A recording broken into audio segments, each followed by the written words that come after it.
মানুষ সবচেয়ে বড় অকৃতজ্ঞ। মানুষের চেয়ে কোনো অকৃতজ্ঞ প্রাণী দুনিয়া সৃষ্টির ভিতরে নাই। মানুষ সবচেয়ে অকৃতজ্ঞ। কুতিলাল ইনসানু মা আকফারা, অথবা বলা যায় কাফুরা। মানুষ সবচেয়ে বড় অকৃতজ্ঞ। মানুষ সবচেয়ে বড় অজ্ঞ। সৃষ্টির ভিতরে মানুষের মতো অজ্ঞ নেই। যদিও মানুষ নিজের বিদ্যা নিয়ে গৌরব করে, কিন্তু কোরআন বলে জাহুলা, মানুষ বড় অজ্ঞ। তো যেটা আমি বুঝাইতে চাইতেছি, আল্লাহ করুক বুঝে আসো। কোরআন যখন শুনবো তো পরিপূর্ণ মনোযোগ দিয়া, পরিবেশটাকে বিলকুল নীরব রেখা, তাইলেই কিন্তু পুরস্কার মিলবে, নাইলে মিলবে না। হ্যাঁ, পুরস্কার যাদের জন্য সাজানো আছে ওদের মিলবে, কিন্তু আমাদের পুরস্কার মিলবে না। আয়াতের শেষে কিন্তু পুরস্কারের ঘোষণা আছে। এই জন্য অনুরোধ করব, খুব মনোযোগ দিব, পরিবেশটাকে বিলকুল নীরব নিশ্চুপ রাখব। পারবেন তো ইনশাআল্লাহ? সত্য তো? হ্যাঁ, তাইলে আপনাদের কাছে একটা প্রশ্ন রাখা যায়। বিবেকের কাছে একটা প্রশ্ন রাখা যায়। এই উত্তরাবাসীর কাছে বা আজমপুরবাসীর কাছে একটা প্রশ্ন রাখা যায়।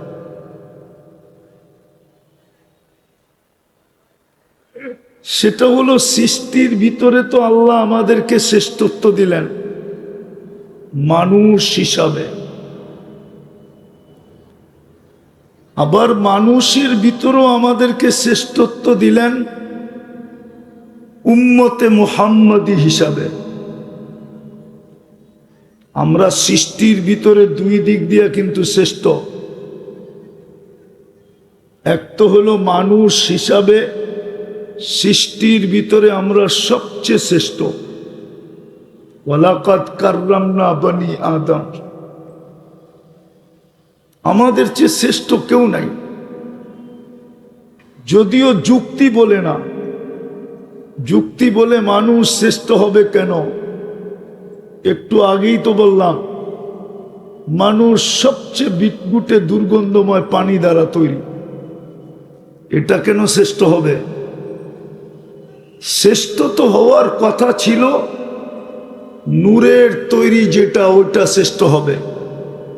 ফেরেশতা নূরের তৈরি, যুক্তি এটাই বলে। যুক্তি কিন্তু এটাই বলে যে শ্রেষ্ঠ হবে নূরের তৈরি, যেটা সেটা শ্রেষ্ঠ হবে। মানুষ কেন শ্রেষ্ঠ হবে? দ্বিতীয় শ্রেষ্ঠ হওয়ার যোগ্য ছিল যারা আগুনের তৈরি। এই জন্যই তো ও যুক্তিকে কাজে লাগায় বলছিল, আনা খায়রুম মিনহু, আমি মানুষের চেয়ে উত্তম। এই জন্য কিন্তু শয়তান যুক্তিকে কাজে লাগায় বলছিল যে আমি মানুষের চেয়ে উত্তম।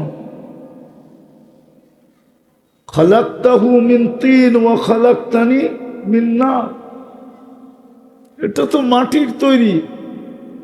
যুক্তি তো বলে আমি উত্তম হব। আমিও এটাই বলতেছি, যুক্তি বলে মানুষ কেন উত্তম হবে? সবচেয়ে নিকৃষ্ট জিনিসের থেকে তৈরি। উত্তম তো হওয়ার উচিত ছিল নূরের তৈরি, ভালো মতে, কিন্তু নাইলে পরের কথা বুঝে আসবে না। আজকে বুঝে না আসার কারণেই দুরবস্থা। বুঝে না আসার কারণেই এই উম্মতের দুরবস্থা।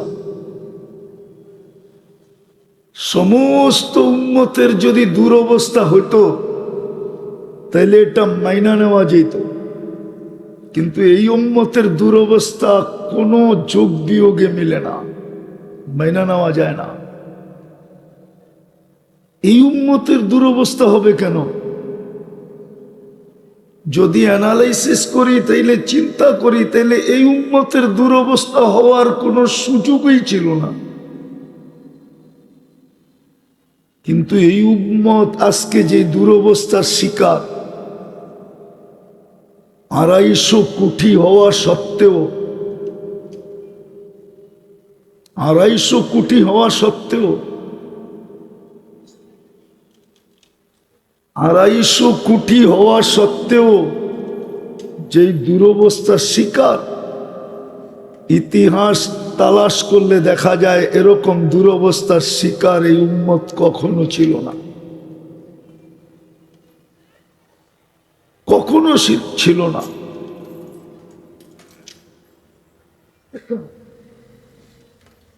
এই উম্মতের আজকে যে দুরবস্থা, 70% সারা দুনিয়ার সম্পদ এই উম্মতের পায়ের নিচে। জানি না হুজুররা মানবে কিনা, 70% দুনিয়ার সম্পদ এই উম্মতের পায়ের নিচে। যখন পেটে পাথর ছিল তখন উম্মতের এই দুরবস্থা ছিল না। ইতিহাস উঠে দেখেন, যখন গায়ে কাপড় ছিল না তখনও এই দুরবস্থা ছিল না। যদি দুরবস্থা হতো তাইলে আমের ইবনে রিবঈ রাদিয়াল্লাহু তাআলা আনহু, পারস্য সম্রাট রোমের দরবারের কালীন ছিদ্র করতে করতে করতে করতে ওর দুয়ার পর্যন্ত পৌঁছার সুযোগ হইত না। ও জানতো যে দুরবস্থার শিকার না, সোয়া নেওয়াটাই আমার জন্য বুদ্ধিমানের কাজ হবে। আর গাদাটাও বাঁধছিল ওর বালিশের সাথে। এই দুরবস্থা ছিল না যখন পেটে পাথর ছিল, এই দুরবস্থা ছিল না যখন গায়ে কাপড় না ছিল, এই দুরবস্থা ছিল না যখন মাসের পরে মাস চুলা না জ্বলত। এখন তো 70% সম্পদ মুসলমানের কাছে। দুনিয়ার সবচেয়ে বড় টাকা 4 দেশের কাছে, এর চেয়ে বড় কারেন্সি দুনিয়ার কারো কাছে নাই। কুয়েত, বাহরাইন, ওমান, ব্রুনাই, এর চেয়ে বড় কারেন্সি আল্লাহ কাউকে দেন নাই। হ্যাঁ, আমি গনাইলে ফজর পর্যন্ত গনাইতে পারি, যা এই উম্মতকে আজকে বর্তমানে দিছেন। কিন্তু তারপরে উম্মতের এই দুরবস্থা কেন? কুরআন তো বলে লাইসা যাল্লামাল লিল আবিদ, আল্লাহ বান্দার উপরে জুলুম করেন না। যখন বান্দার উপরে জুলুম করেন না, তো এই উম্মতের উপরে জুলুম করবেন কি করে? এই উম্মত তো আল্লাহ লাডলা। লাডলা বোঝেন? বোঝেন না? সবচেয়ে বড় প্রিয় পাত্র।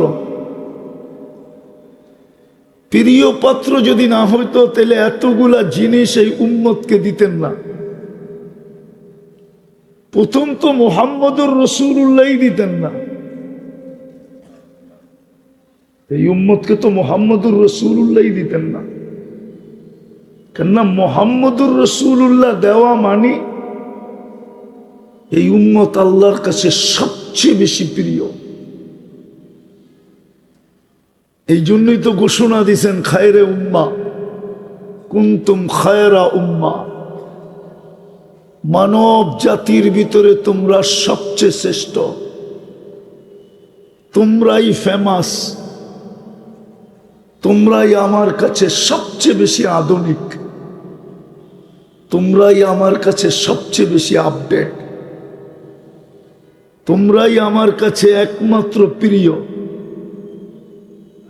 যদি ভালো না বাসতেন তাহলে মুহাম্মদুর রাসূলুল্লাহ দিতেন না।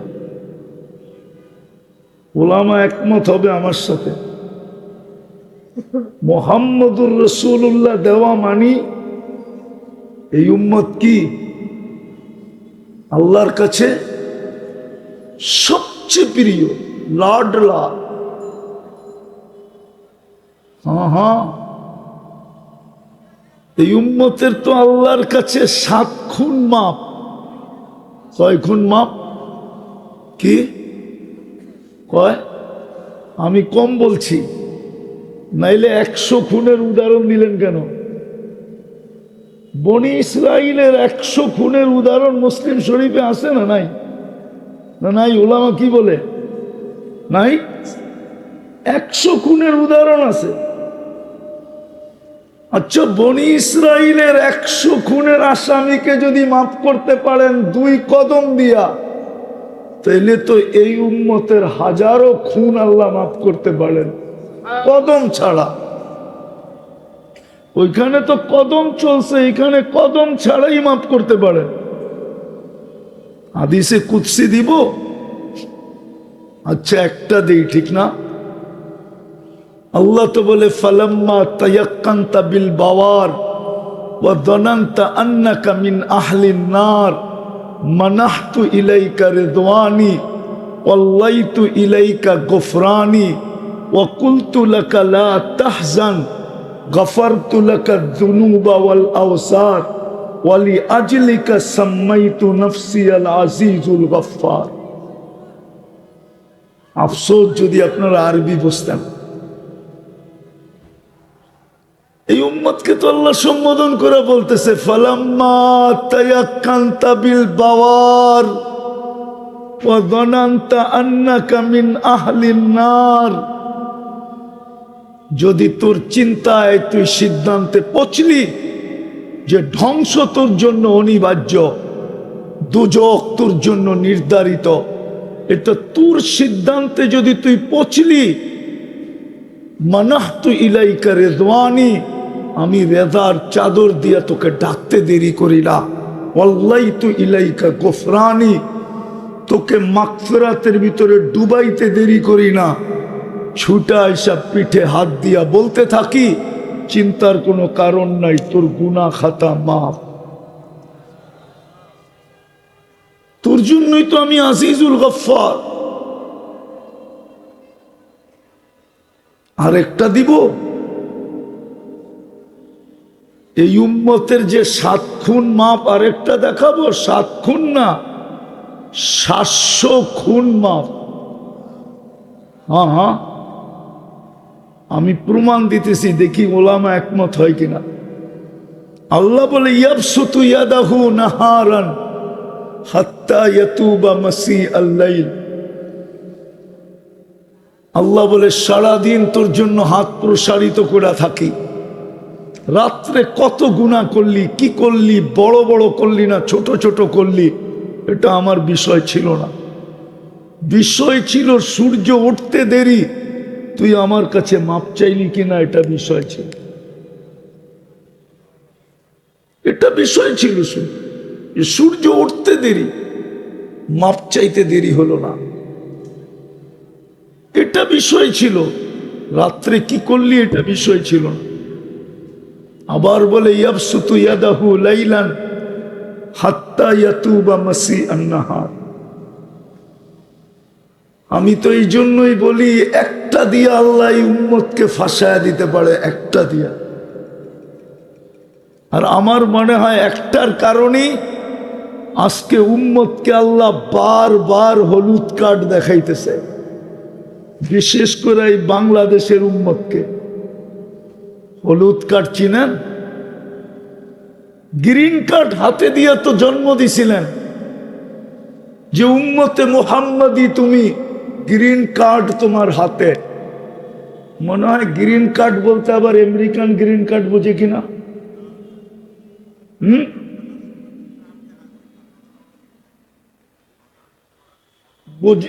আমেরিকান গ্রিন কার্ড বোঝে কিনা? কেননা উত্তরের মানুষ তো আবার বুঝলেও বুঝতে পারে, ঠিক না?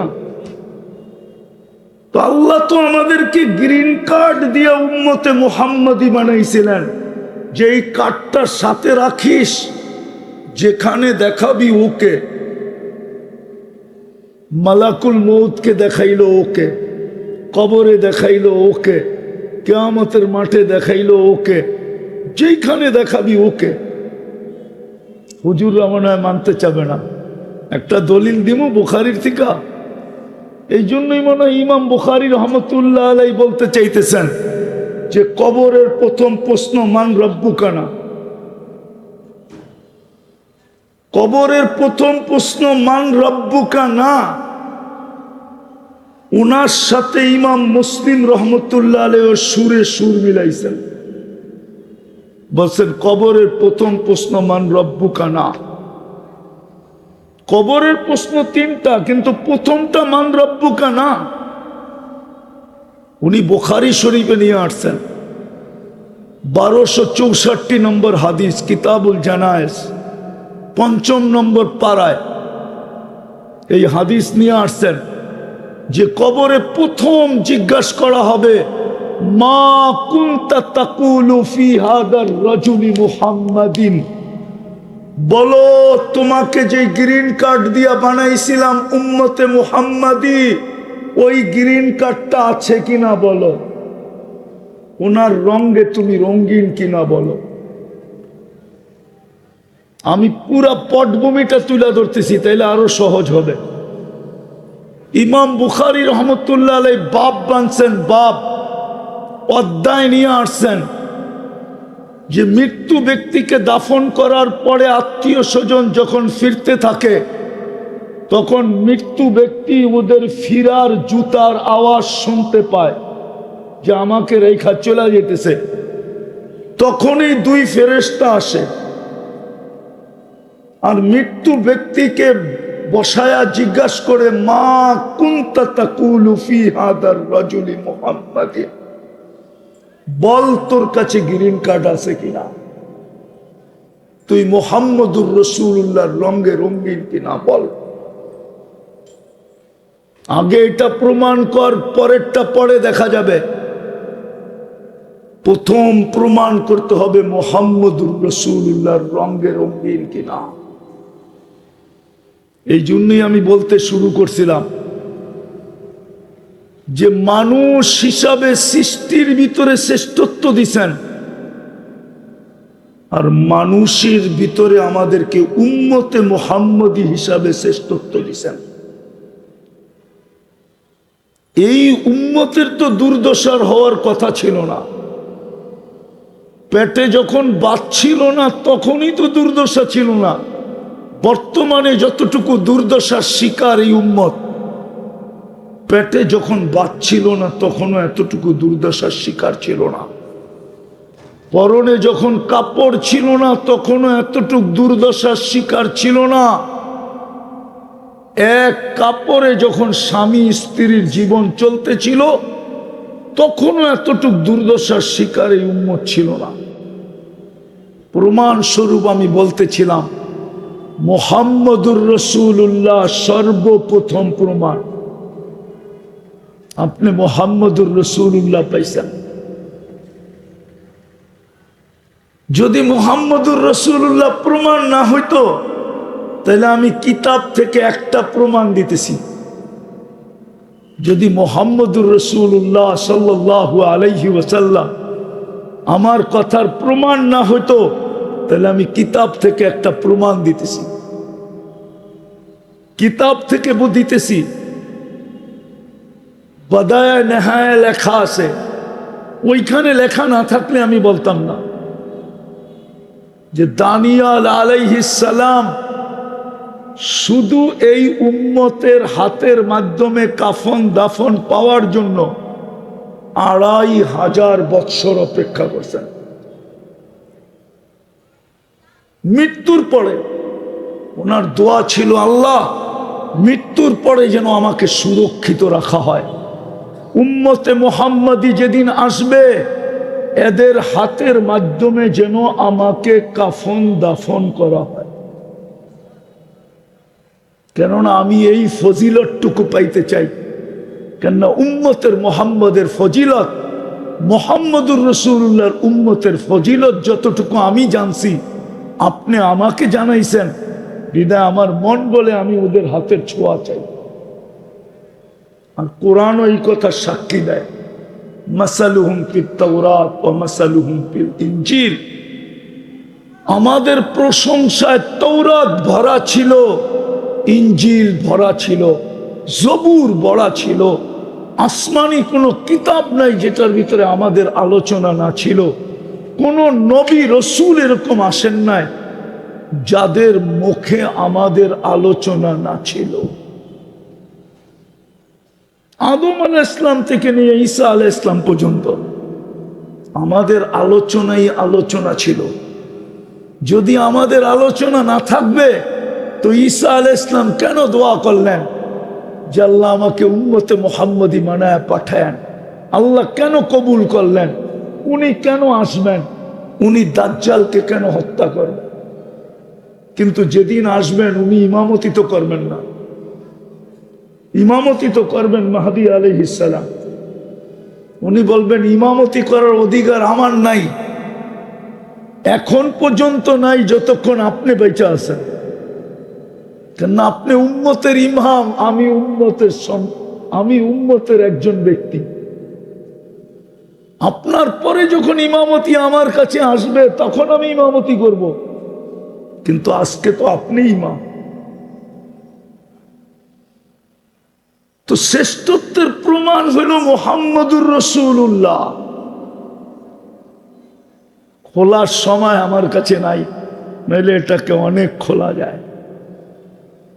দ্বিতীয় প্রমাণ হলো কোরআন।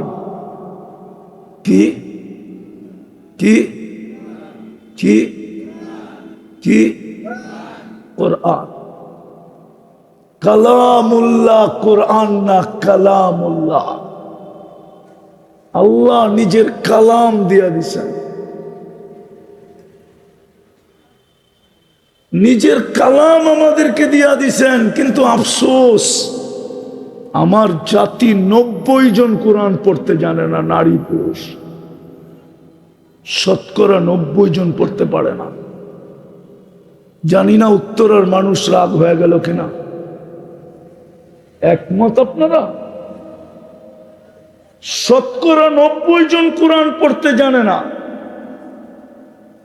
পড়তে না জানে আমার কোনো আপত্তি ছিল না, কিন্তু আফসোসের বিষয় তো এইখানে,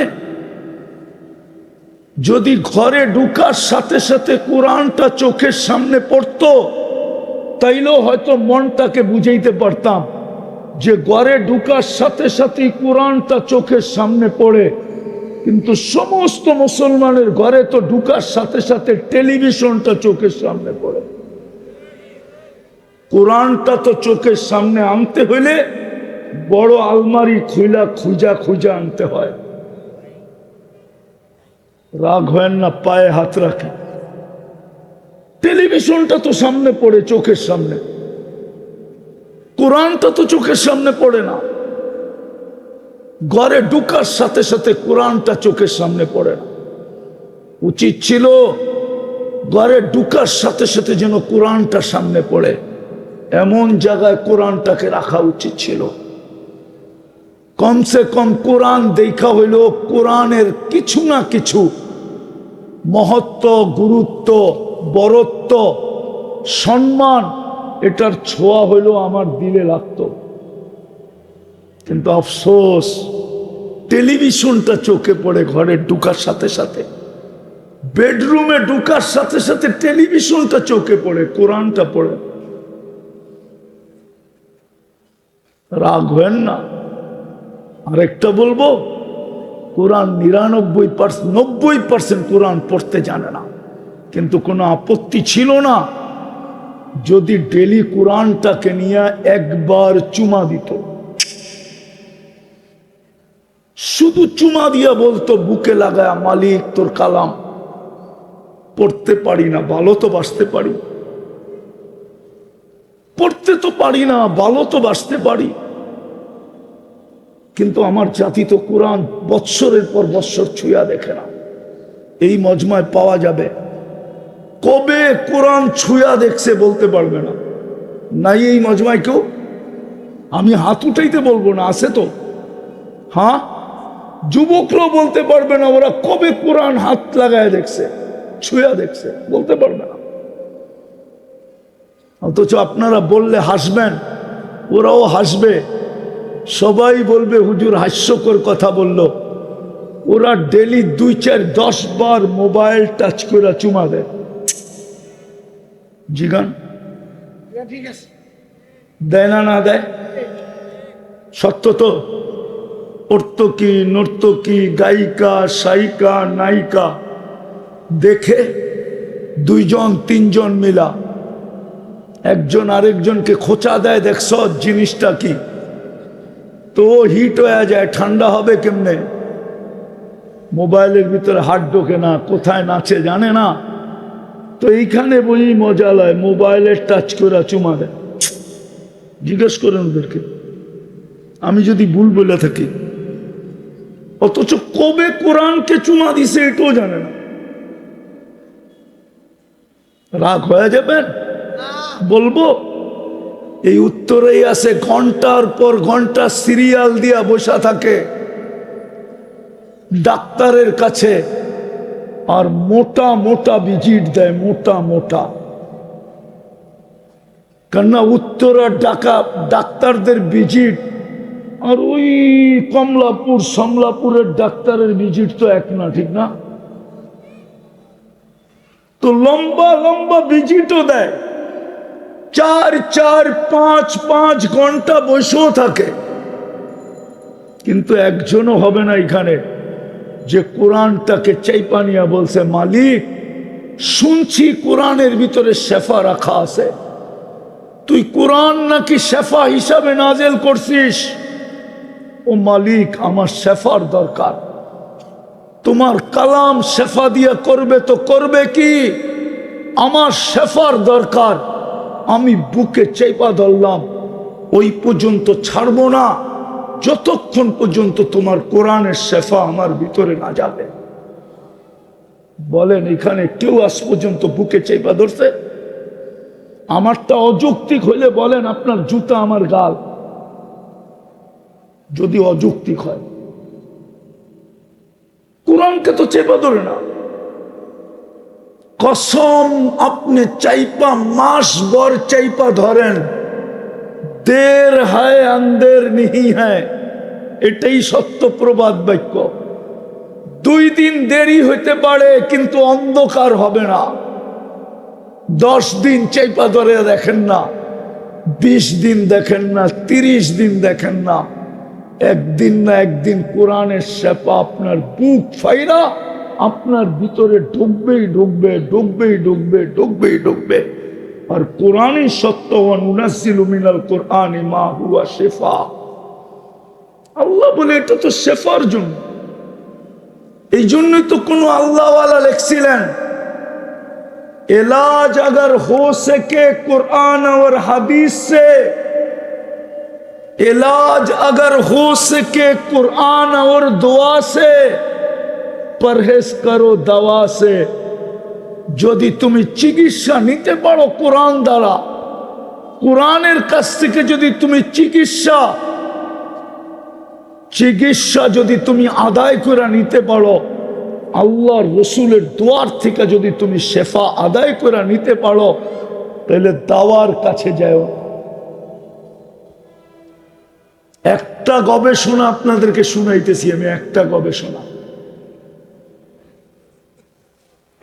গবেষণা শুনাইতেছি, জানি না আপনারা একমত হবেন কিনা। শোনাবো? হ্যাঁ। মুসলিম দুনিয়ায় বলেন তো বাংলাদেশে কয়টা মানসিক রোগীর হাসপাতাল? সবচেয়ে বড় হাসপাতাল কয়টা বাংলাদেশে? কয়টা? আরে বলেন না কয়টা? কয়শো কোটি মানুষ, কত কোটি মানুষ বাংলাদেশে? 18 কোটি মানুষের জন্য একটা পাগল হাসপাতাল, ঠিক না? হ্যাঁ, এখানে জানি না গ্রিন কার্ড হোল্ডার আছে কিনা, আছে কেউ গ্রিন কার্ড হোল্ডার? আমেরিকান কেউ নাই, ইউরোপেরও কেউ নাই, গেছে এরকম কেউ আছে? আমেরিকাতে যায় দেখেন প্রত্যেকটা শহরে কয়টা করে হাসপাতাল, মেন্টালিটি হাসপাতাল কয়টা? আমি প্রথম যখন অস্ট্রেলিয়ায় গেছি, প্রথম 2016-তে গেছি প্রথম, তারপরও গেছি অনেকবার, টানা গেছি 3-4 বছর, যাইতে হইতেছিল তাবলিগি কাজের কারণে। তো আমি যখন এয়ারপোর্ট থেকে বাহির হয়ে আমি জিজ্ঞাসা করছি যে তোমাদের এখানে মানসিক রোগীর হার কত? আপনি ফার্স্ট টাইম আসলেন, এটা জিজ্ঞেস করলেন কেন? আমি বললাম আমি নামার পরে লোকগুলার অবস্থা দেখা আমার মনে হলো যদি আমার পড়া ভুল না হয়ে থাকে, এলমে কেহাফা যদি ভুল না হয়ে থাকে পড়া, তাইলে মনে হয় আমার ধারণা সঠিক হবে। আমার মনে হয় এখানে বড় পার্সেন্টেজের লোক মানসিক রোগী। তো বলতেছে 4 জনে 1 জন মানসিক রোগী। কয়জন? শতকরা 25 জন মানসিক রোগী, 25%। অস্ট্রেলিয়া আমরা কম কেন জানেন? সারা দুনিয়ায় মানসিক রোগী কম কেন জানেন? মুসলিম দুনিয়ায় মানসিক রোগী কম কেন জানেন? কমসে কম শুক্রবার হইল আমরা গর্দান মাসা করি, উজুর ভিতরে গর্দানে পানি লাগে, পানি। আর 5 বেলা যারা করে উজু, ওরা 5 বেলায় গর্দানে পানি লাগায়। এই জন্য মুসলমানের ভিতরে মানসিক রোগী কম। এই রিচার্জ আমার না, আমেরিকান ডাক্তারের রিচার্জ, আমার না। নিবেন নাম ঠিকানা, নিবেন এই লিটারেচার আমার কাছ থেকে, কিন্তু দুনিয়াতে এটা মিডিয়ায় আসে নাই, আসবে না কোনোদিন, মিডিয়ায় আসবে না, মিডিয়ায় আসতেও দিবে না। যেমন আমি বলি রাগ হয়েন না, আমার সুশীলরা কি করে, আমার বুদ্ধিজীবীরা কি করে, আমার শিক্ষিতরা কি করে, আমাদের যুবক যুবতীর যৌবন মাটিতে মিশা যেতেছে, মাটিতে। আমার সমাজের সুশীলরা কি করে, আমার সমাজের শিক্ষিতরা কি করে, আমার সমাজের বুদ্ধিজীবীরা কোথায়, আমার সমাজের ডাক্তাররা কোথায়? ওরা কেন এই যুবকদেরকে বলে না ইন্টারনেট ওদের যৌবনকে মাটিতে মিশায়া দিতেছে? একদিন তো আসবে ওরা বাসর রাত্রে ক্যাচ আউট হয়ে যাবে, বাসর রাত্রে ওদের উইকেট পড়া যাবে। যদি বাসর রাত্র না পড়লো 2 বছর টিকবে, 2 বছর পরে শেষ। আমার সমাজে পরকীয়ার তুফান চলতেছে কেন? আরে বলেন না কেন? আমার মেয়েরা 20-তে বুড়ি হয়ে যেতেছে ইন্টারনেটের কারণে, আমার যুবকদের যৌবন শেষ হয়ে যেতেছে ইন্টারনেটের কারণে। মাদক নিয়ে আপনি চিৎকার দেন, মাদকের চেয়ে বেশি তো হলো ইন্টারনেট। ওরা আজে বাজে জিনিস যা সারাদিন দেখে ওদেরকে জিজ্ঞাসা করেন। আপনি আমার কাছে সায়েন্স নিয়ে আসেন, সায়েন্স, আমি সায়েন্স দিয়ে আপনাকে বুঝাইয়া দিব, আপনার বিজ্ঞান দিয়ে বুঝিয়ে দিব ওদের যৌবন ডেলি মাটিতে মিশতেছে। এই জন্য আমার সমাজে পরকীয়া বাড়তেছে। কেননা পুরুষ করবে কি? ইন্টারনেট দেখতে দেখতে দেখতে দেখতে দেখতে ও তো বুড়ি হয়ে গেছে, এখন পুরুষ যাবে তো যাবে কোথায়? মেয়ে পরকীয়া করবে না তো করবে কি? ও তো ইন্টারনেট দেখতে দেখতে দেখতে নিজের যৌবন মাটিতে মিশায়া দিছে, এখন ওই নারী পরকীয়া করবে না তো করবে কি? পরকীয়ার তুফান তো আমার সমাজে এই জন্য, শুধু ইন্টারনেটের কারণে। আপনি ওদেরকে জিজ্ঞাসা করেন, আমি ওদের পায়ে হাত রাখি, ওদেরকে জিজ্ঞাসা করেন, ওরা যা সারাদিন দেখে, যদি আল্লাহ সাত্তারি না করতেন তাইলে কোনো মা বাবা সন্তানকে ঘরে ঢুকতে দিতেন না। ওদেরকে জিজ্ঞাসা করেন, ওদের জীবন তো ইন্টারনেটে শেষ। যদিও এটা আমার আলোচ্য বিষয় ছিল না, কথায় কথা চলে আসছে। আমার জাতির শিক্ষিত লোকগুলা তো বাধা দেয় না। আমার কাছে প্রমাণ আছে, প্রমাণ নিবেন, আরো প্রমাণ দিতে পারবো আমি। আমার দুনিয়া ঘুরা, আমি বলতেছি দুনিয়া ঘুরা ছাড়া। মনে করেন না আমি খিলগার থেকে এখানে আইসা বলতেছি, আমি দুনিয়া ঘুরছি, আল্লাহ আমাকে দুনিয়া দেখাইছে। আপনাদের উন্নত দুনিয়া শুধু আমি নিউজিল্যান্ড দেখি নাই, বাকি সব দেখা শেষ। একবার না একাধিকবার। আর আমার জন্য যাইতে কোনো আলহামদুলিল্লাহ বাধাও নাই, আমি যে কোনো মুহূর্তে যেতে পারি। আল্লাহ আমাকে ওই ব্যবস্থা করে দিয়েছেন, বিদা আমি চোখে দেখা বলতেছি। আমি দিলাম না লাউড স্পিকার বাইরে খোলা আছে, এই জন্য। ওলামা জানে কি জানে না আমি তাও জানি না। মুড়িও বিক্রি হয় না এতটুকু, উন্নত দুনিয়ায় সেক্স ডল যতটুকু বিক্রি হয়। কেন? ওই দুনিয়ায় যৌবন খালি হয়ে যেতেছে।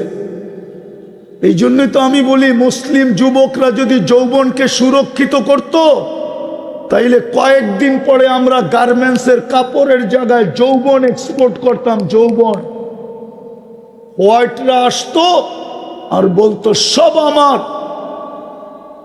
টিকেটও আমার, ভিসাও আমার, বাড়িও আমার, গাড়িও আমার, পয়সাও আমার, ডলারও আমার।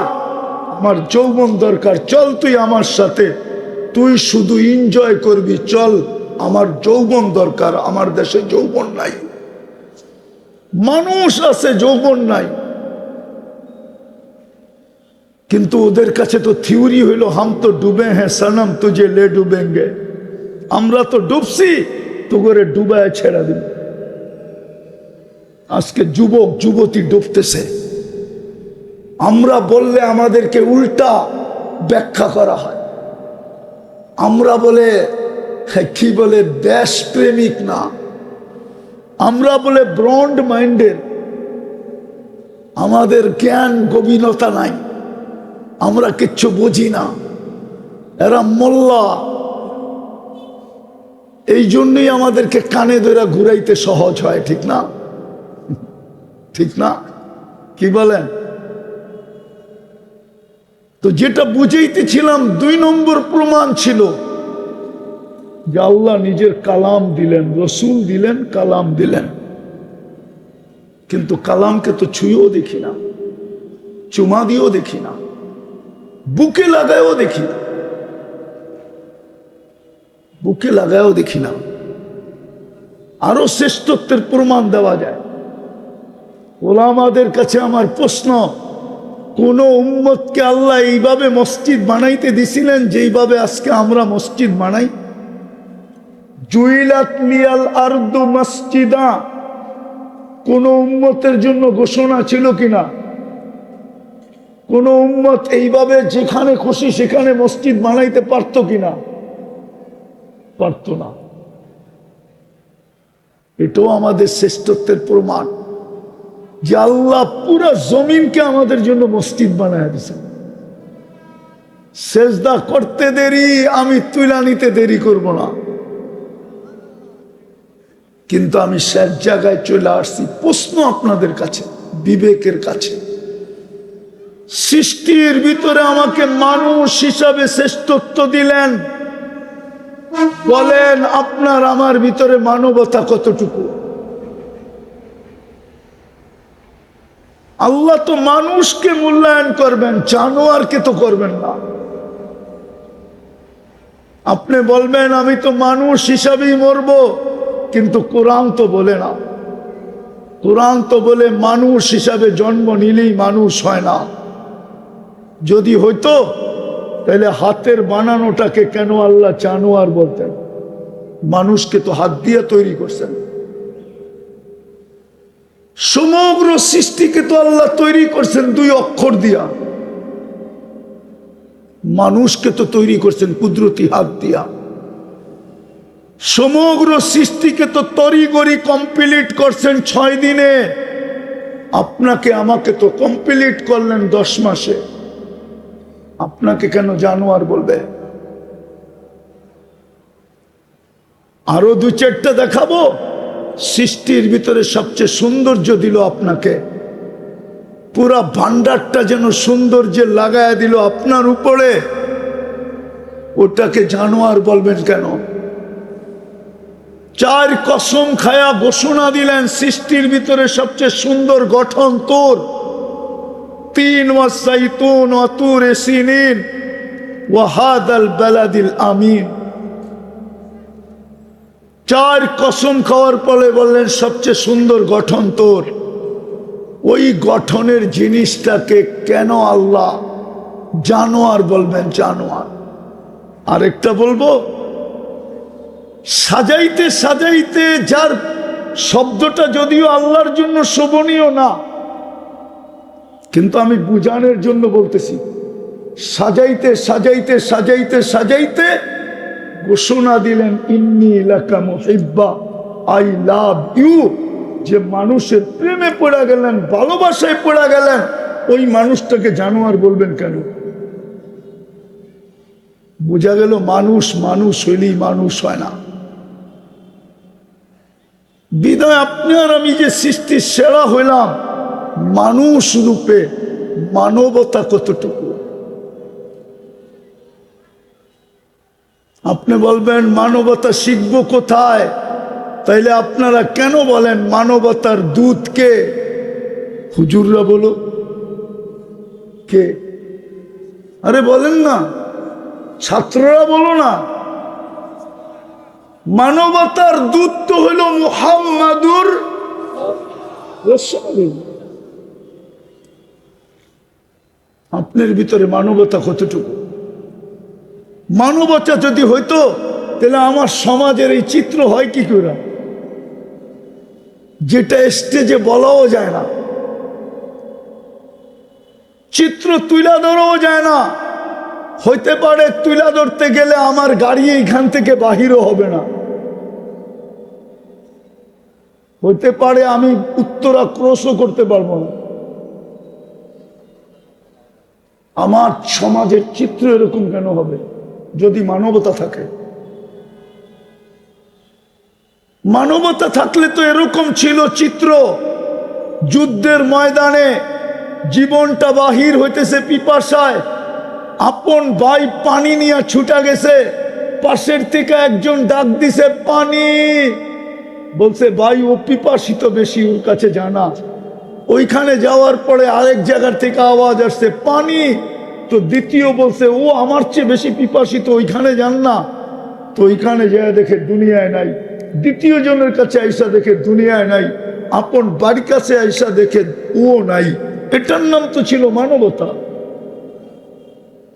এটার নাম তো মানবতা ছিল না যে 1000 টাকার শাক নিয়ে রাস্তার পাশে বসতে বেচতে হয়তো 1500 টাকা বেচবে, 500 টাকা মিলবে, 2 কেজি চাউল কিনবে, একটু শাক কিনবে, একটু ডাইল কিনবে, ওর কাছ থেকে আইসা তো হাত পাতা উচিত ছিল না যে দে ডেলি 100 টাকা। এটা কি মানবতা? তুমি মানুষ, এটার নাম তো মানবতা ছিল। রাগ হয়ে যাবেন বলবো, আমার সমাজ তো দেখি রাস্তাঘাটে পোস্টার দেখলে দেখি সমাজ সেবকের অভাব নাই, ঠিক না? আওয়াজ না, আওয়াজ না, মনোযোগ। কিন্তু আজ পর্যন্ত বাংলাদেশে আমাকে বাড়ি করে দেন তো একটা, যে 3য় লিঙ্গের কোনো আশ্রয় কেন্দ্র কেউ খুলছে? আমাকে দেখ।